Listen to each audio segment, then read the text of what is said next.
gliders, goats, great landing. So we are looking at flight number 8 here. This is coming about 2.5 weeks after my semi-catastrophic landing where I had a little bit of a left shoulder injury. Not super pumped on that, but we're here, we made it, we're okay. And so yeah, really good launch on this flight. In this whole flight, I'm just really thinking about, okay, how am I gonna have a good landing? And that's something you should be thinking about on every flight. But this flight in particular, I'm like, man, I really wanna stick this landing. To drive up to Santa Barbara from my house, I'm thinking about looking at the cone, keeping that 45-degree angle, just keeping my eye on the landing zone at all times, like when I'm in kind of that final approach setup. And so really thinking about this whole time. I wanna soar, of course, but like every flight, you should be really focusing on a good launch, a good landing, and most importantly, getting to the landing zone. And so at the time of recording this voiceover, I've done 2 more flights after this, and one of them I don't make it to the landing zone. So that video will be probably dropping in the next week or so, maybe 2 weeks. And so stay tuned to first see what it looks like to not get to the landing zone. But this flight was a great one in the fact that I had a good landing, good launch, got to the landing zone with no issues, no real huge issues with anybody in the air, and it was a beautiful day. So really stoked on that. Coming out here, these last couple flights I've been getting really good lift on launch, and just out to the roundhouse area I've been getting good lift, and so really stoked on that. You can see I'm fighting it a little bit. There's definitely some slightly turbulent air. It's nothing super crazy, but not smooth, just nice, super chill air on the way out. We see one hang glider pilot up there in the right.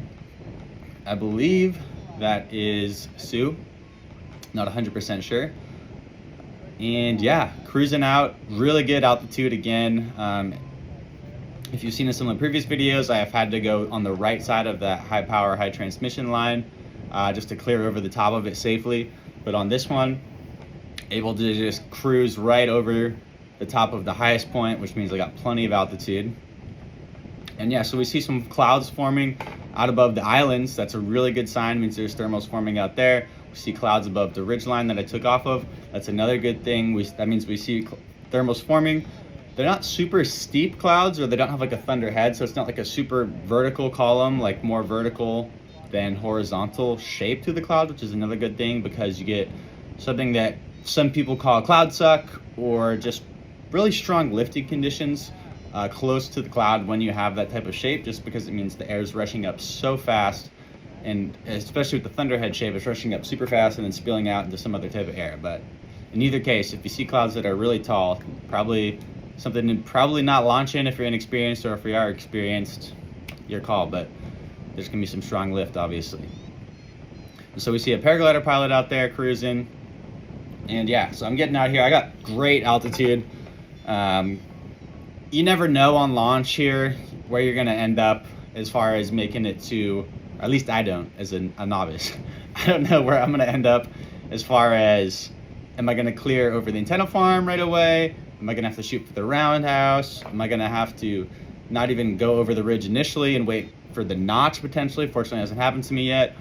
Or am I gonna have to, like, super worst case, land in what's called the snake pit, like right in the center of the valley, right off a launch? Hopefully it never happens to me. It's pretty rare, but it does happen, and it's good to know your backup landing zones at all time, and so that one's always in the back pocket.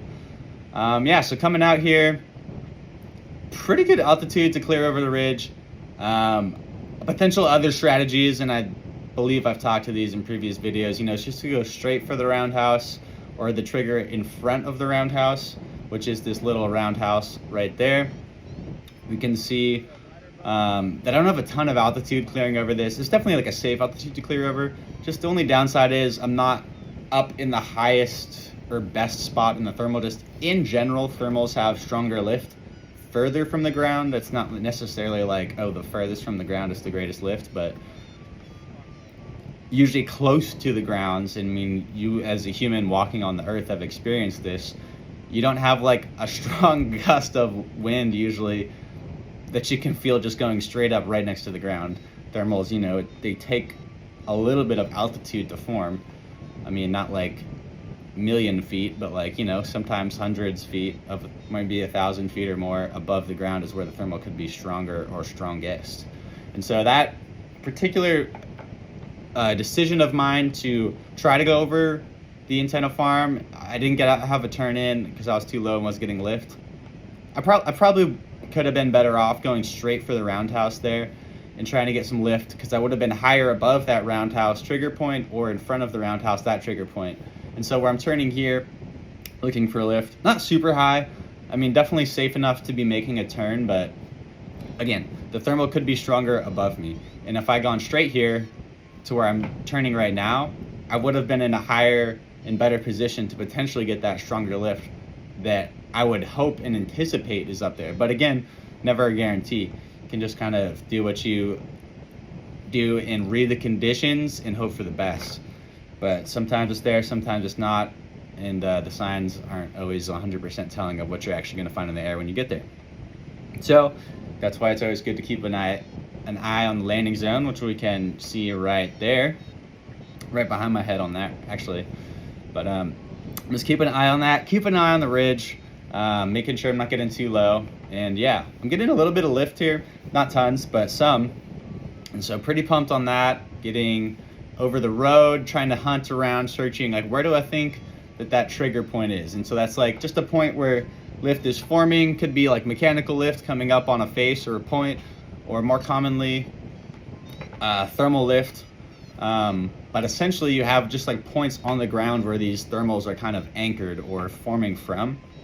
And that's just kind of what I'm searching for, and pretty much all pilots are searching for when they're out flying, is just learning from experience and knowledge that you gain to recognize new areas, but just where you think that thermal point might be forming, where's a good spot to hang out. And so like we're on ridges for all these flights. We don't want to be over a valley necessarily to find lift, because usually there's some water running in there, it's cooler on the ground, maybe not getting as much direct sunlight, could be denser trees or darker foliage like we see in this valley here because of the water again.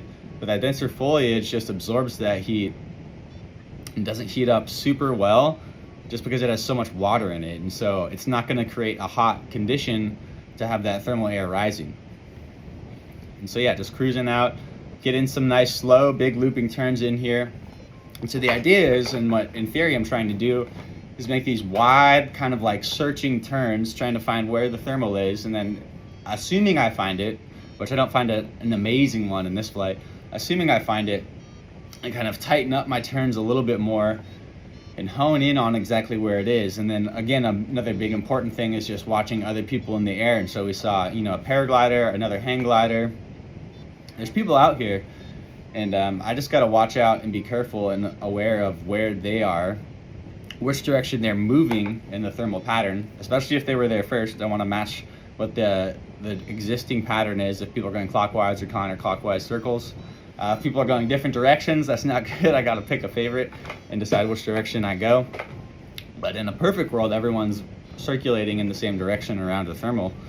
And so it's good for two reasons. One, it's much less likely to have a head-on-head collision if you're going in the same direction as someone, because you're going to hit them in the back. And ideally not hit them at all, but at least that way you can see them come in, have a little more time to react. And then two, just watching out for other pilots, is other pilots are also trying to find lift. And so if you see a bunch of people circling in a spot, it's a pretty good idea that there's probably some lift there. And so we see that one paraglider. I think in the debrief at the end I talked about a little bit. They kind of did a figure 8 type thing, or maybe just like a turn and then switch the turn direction. Not ideal. Since we weren't super close, not a huge deal, and they're free to do whatever they want. There's like no like legal rules of the road here, but in general, when you're like on a single point thermal, you're trying to stay in the same direction the whole time so other pilots can easier anticipate what you're gonna do. But I mean, he's searching for lift. I get it. It's fine. We weren't too close, but in my head that it did add some complexities to my like decision calculus of like, okay, like, should I keep going in the direction I've been going? Should I switch to match the direction that you're now going? And since we don't have radio communication with each other directly established, like a airplane might have, it's a little bit harder to just kind of like think about what they're thinking about. And that's just kind of why we have those general rules of the road as far as direction and how to behave when approaching another pilot, just because you a lot of times don't have that two-way communication, and you just kind of got to rely on both people having the same intuition or idea of what is the proper thing to do, so you can have a safe, successful flyby with them. And so now I'm starting to cruise out. I had a little bit of altitude gain over there by the roundhouse. I can throw up the stat sheet, just kind of see my overall altitude gained. And yeah, so I'm trying to move out a little bit farther. There's some like lower hills. Obviously the terrain's dropping down on this ridge line. And so I want to try to find potentially other spots that might have some thermals coming out. And in like, for some cases, I could end up soaring in these areas here. Not as usually as good of trigger points as the other places like the roundhouse, antenna farm, but potentially. So, you know, always keeping an eye out for that. And I'm getting some lift here. On the one flight where I was like really, really low, some videos back, I mean, I was getting like sync here, pretty sketchy. And you can see I'm much higher in a much better position here. And yeah, just kind of cruising out, keeping my eye on the landing field, Parma Park, Lower Parma there. And yeah, just kind of watching the ocean. So the west wind is really, really dangerous here, just as far as getting to the landing zone. And one really good way to watch that on this particular launch and landing site is to just watch the ocean and see when you start to see like large white caps forming or just white caps in general forming. Pretty good indication that the west wind is usually picking up to onshore, unless it's a Santa Ana event, it's going to be onshore instead of offshore. And so basically that just means that I got a headwind I would have to potentially fight if there's a strong west wind. We can see that I got the variometer on for this flight. That's that little device on my right, attached to the down tube of the hang glider. And so it just gives me that little beep. I also have a watch going on, an app going on my watch and on my phone that I could have, but it primarily just on the watch for this flight. And as well as the variometer, the standalone device. And that is vibrating using GPS and I believe also potentially the watch's barometric sensor. Not 100% sure on that. I just wrote the developer to try to figure that out. But on this flight, I was able to kind of just hear that both of those were signaling at the same time when I was getting lift or not getting lift, which is just indicated by no beep or vibration. And so that was kind of good to verify that the watch is doing something mostly right, or at least performing pretty similar to this relatively cheap variometer that I have attached to the paraglider. Hang glider. Yeah, so moving forward, the format on these videos, we can see on this flight it's a little bit longer than my other flights, which is great, but I got less spiel to talk about at some point, and I'm not totally sure the format that I want. So if you are in the 2% of audience retention and listening at that point, feel free to let me know in the comments what you would like, because I can keep on rambling and talking about just whatever comes to my mind for these kind of, I guess at this point, repetitive sections in the flight. I mean, if it's your first time watching any of my videos, thank you so much for tuning in. But I have other videos where I'm talking in this point of the flight, and it's a relatively similar point. It's a relatively similar flight at this point, just because it's the same landing area as other flights, same approach. I got decent altitude like I've had in a couple other videos. Some I haven't, and so definitely check those out for a little bit of variance. But like, ideally moving forward, I'll have tons of approaches to the landing field like this one, where I have good height, plenty of time, no crazy like moves or decisions, and I can continue to give you the same commentary and thoughts on that every time. But especially if you're a return viewer, and I thank you so much for tuning back in if you are. It might get a little bit boring, and so I can just stop talking, or I can just keep on yammering. And so we saw there, I just did a little bit of a dive and then kind of leveling out. Just doing a little bit of stall and acceleration practice since I do have that extra height here, figuring out where I want to end up. Just knowing that I have a little bit of altitude to play with as I do my kind of downwind base and final leg for Parma Park here. So we can see the grass is looking really good. We've had these huge storms in California, and it's really made the field really nice. There's a little bit of mud on the approach to the landing zone and the egress, but nothing super crazy. And I'll take the green grass over a dry field over any day, even if it means we got to deal with a little bit muddier trail. It's just the nature of how nature works, you know? And so coming out here, coming a little bit wider than I sometimes do just because of the altitude that I have. I just want to put myself in a position where I can get my downwind, base, and final leg like lined up. And so now I'm turning back in. Now we're kind of on a little bit more of like traditional approach. And so you can see me looking over my shoulder there. Just trying to keep my eyes locked in on that cone the whole time and where I want to end up.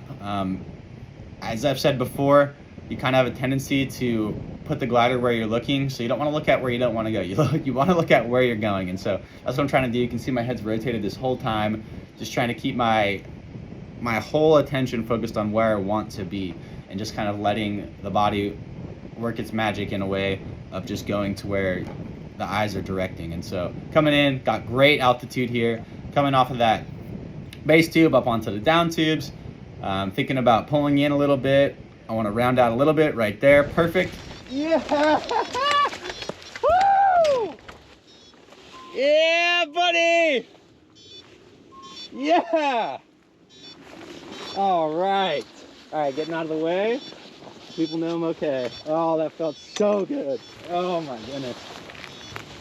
Yeah.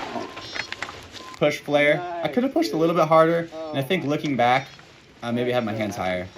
But yeah, you can hear the excitement, and I'm just talking to myself on the way up. And super good flight. Thanks so much for tuning in. And again, if you have any feedback, keep them comments coming. I love reading it and having discussion with everyone that's making comments, so please continue to comment. Thank you so much for watching, and I'll see you in the next video. Oh, God, that felt good. Yeah. Oh, thank God. Oh, my goodness. Wow. That was awesome, man. Oh.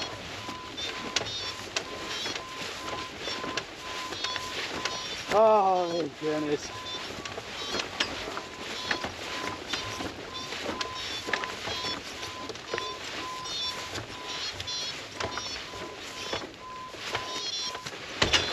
Man, cannot tell you how pumped I am on that. I was so stressed about landing again. That was the first time I've ever been nervous in the air. I think just because last time my landing was so bad, and I just like did not want a repeat of an injury. Didn't want to mess up, and man, that felt good. I'm so happy. Yeah. Well, I think a slight, if we check out the flag here, it's not really moving too much, but there's like a maybe a slight tailwind. It's pretty low wind, honestly. Man,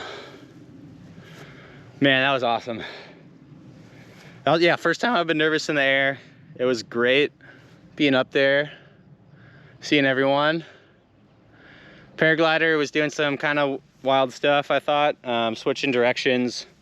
And the thermal, I mean, I've done it as well, but it was a little confusing for me. Just wasn't totally sure which direction you wanted to go, and that was a little bit annoying, but other than that, man, so stoked.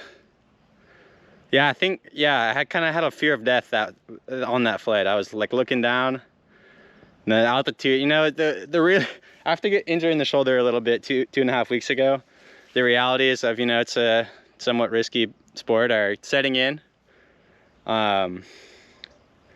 So yeah, just really glad. Yeah, hopefully you can hear on the video, but I was kind of talking myself through the whole flight, and yeah, we'll see in the tape, but kind of feels like everything went right as far as takeoff and landing. And so just really excited on that, really excited to see training, and just kind of mental preparation and like vision coming into it, just all paying off. Really stoked. Longest flight, I think, about 16 minutes. So there's still guys up there that launched before me. Great conditions today. I mean, I got thermal for the first time. That's awesome. Yeah, good times. I think if I had maybe tried above the antenna farm for a little bit longer, might have done a little something more, but I just didn't like how close I was getting there, and that's fine. We made it down safe and got some good thermaling practice. I'm stoked overall. That was awesome.